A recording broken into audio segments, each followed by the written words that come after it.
देवळालीत बिबट्यांना जेरबंद करण्यासाठी लावण्यात आला पिंजरा.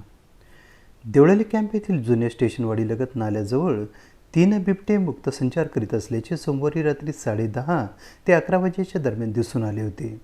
त्यानुसार परिसरातील नागरिकांच्या मागणीप्रमाणे नाशिकच्या वन विभागाने बुधवार दिनांक 17 रोजी सकाळच्या सुमारास या ठिकाणी बिबट्यांना बंदिस्त करण्यासाठी पिंजरा लावला आहे.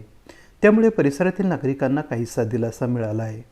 स्टेशनवाडीच्या परिसरात 3 ते 4 बिबट्यांचा मुक्त संचार दिसून आल्याने परिसरातील रहिवाशांनी सायंकाळी, रात्री किंवा पहाटेच्या सुमारास घराबाहेर पडताना सावधगिरी बाळगणे गरजेचे आहे.